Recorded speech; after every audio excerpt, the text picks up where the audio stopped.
Hello दोस्तों, आपका मेरे चैनल में स्वागत है। दोस्तों, आज महावीर जयंती है, तो महावीर जयंती के बारे में हम कुछ बातें जानेंगे। आपसे निवेदन है, अगर कुछ जानकारी मेरे द्वारा दी हुई अगर कुछ गलत होती है तो उसके लिए मैं आपसे हृदय से माफ़ी मांगता हूं। तो आज के हम वीडियो में क्या क्या पढ़ने वाले हैं, सारी बातें देख लेते हैं। हम देखेंगे जैन शब्द का अर्थ क्या होता है, जैन तीर्थ कौन से हैं, 63 शलाका पुरुष क्या है, 24 तीर्थंकर कौन है, जैन त्रिरत्न क्या है, जैन संप्रदाय क्या है और जैन धर्म ग्रंथ क्या है। तो दोस्तों, आपसे निवेदन है वीडियो के अंत तक बने रहिए, क्योंकि हम इन सभी टॉपिक्स को देखने वाले हैं। तो सबसे पहले बात करते हैं, एक मंत्र होता है जिसको नमोकार मंत्र भी बोलते हैं। नमो अरिहंताणाम, नमो सिद्धाणाम, नमो आरिणाम, नमो उज्ज्वलाणाम, नमो ओम सव्य साहुणाम। तो इस मंत्र का अर्थ क्या है ये भी देखते हैं। हिंदी अर्थ है, अरिहंतों को नमस्कार, सिद्धों को नमस्कार, आचार्यों को नमस्कार, उपाध्यायों को नमस्कार और सभी साधुओं को नमस्कार।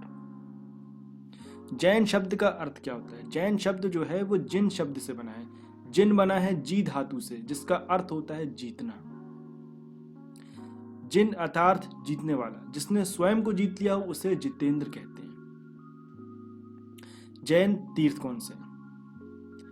श्री सम्मेद शिखर जी, गिरिडीह झारखंड, अयोध्या कैलाश पर्वत वाराणसी, तीर्थराज जिसको तीर्थराज बोला जाता है कुंडलपुर महावीर जन्मस्थली, महावीर जी की जन्मस्थली, पावापुरी महावीर निर्वाण स्थल, महावीर जी का निर्वाण स्थल, गिरनार पर्वत, चंपापुरी, श्रवण बेलगोला, 52 गजा, चूलगिरी, चांदखेड़ी, पालिताना तीर्थ आदि, ये सारे जो हैं वो जैन तीर्थ स्थल है।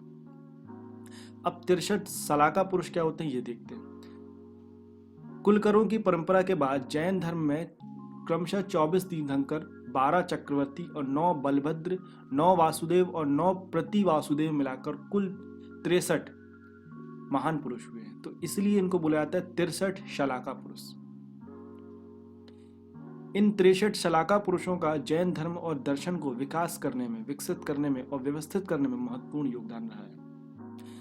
ये सारे 24 तीर्थंकर हैं जिनके नाम हम एक एक करके देखेंगे। ऋषभनाथ जी, इनका जो चिन्ह है वो है बैल का। अजितनाथ जी, इनका जो चिन्ह है वो हाथी का है। संभवनाथ जी, इनका चिन्ह है घोड़ा। अभिनंदन नाथ जी, बंदर। सुमित नाथ जी, इनका जो चिन्ह है वो है चकवा। पदम प्रभु जी, जिनका चिन्ह है कमल, लाल कमल। सुपार्श्वनाथ जी, इनका जो चिन्ह है साथिया, जिसको हम स्वास्तिक भी बोलते हैं। चंद्र प्रभु जी, इनका चिन्ह है अर्ध चंद्र। पुष्पदंत जी, इनका चिन्ह है मगर। शीतल नाथ जी, इनका चिन्ह है कमल कल्प वृक्ष।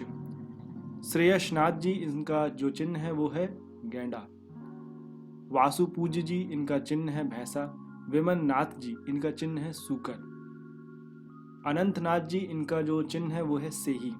धर्मनाथ जी, इनका चिन्ह है वज्रदंड। शांतिनाथ जी, इनका चिन्ह है हिरण। कुंथुनाथ जी, इनका चिन्ह है बकरा। अरहरनाथ जी, इनका चिन्ह है मछली। मल्लिकनाथ, इनका चिन्ह है कलश। मुनि सुरवतनाथ जी, इनका चिन्ह है कछुआ। नमीनाथ जी, इनका जो चिन्ह है वो है नीलकमल। नेमीनाथ जी, इनका चिन्ह है शंख। और पार्श्वनाथ जी, इनका चिन्ह है सर्प। और आखिरी में 24वें तीर्थंकर महावीर स्वामी जी, इनका चिन्ह है सिंह। तो ये जो हैं 24 तीर्थंकर मैंने आपको बता दिए और इनके चिन्ह बता दिए। इनके चिन्ह के नाम से इनको जाना भी जाता है और पूजा भी जाता है। अब जैन त्रिरत्न क्या होते हैं वो देखते हैं। सम्यक दर्शन, ज्ञान, चरित्राणाम, मोक्ष मार्ग। इसका मतलब क्या है? सम्यक दर्शन, सम्यक ज्ञान, सम्यक चरित्र, उक्त तीनों मिलकर ही मोक्ष का द्वार खोलते हैं। यही कैवल्य मार्ग है। ये जैन धर्म का एक बहुत मेन इंपॉर्टेंट बात कही गई है।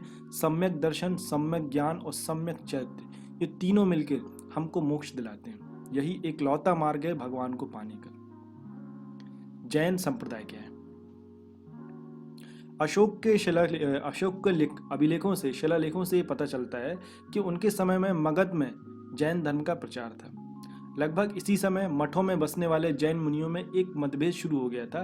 तीर्थंकरों की मूर्तियां कपड़े पहनाकर रखी जाएं या नग्न अवस्था में। इस बात पर मतभेद था कि जैन मुनियों को वस्त्र पहनना चाहिए या फिर नहीं पहनना चाहिए। शुरुआत में यह मतभेद हुआ था मगध के समय की बात कर रहे हैं यहाँ पे, जब जैन धर्म का प्रचार होता उस समय की बात हो रही है कि मठों में रहने वाले जैन मुनियों में एक मतभेद हो गया था कि तीर्थंकर जो हैं उनकी जो मूर्तियां हैं उनको कपड़े पहनाकर रखना चाहिए या फिर नग्न अवस्था में रखना चाहिए।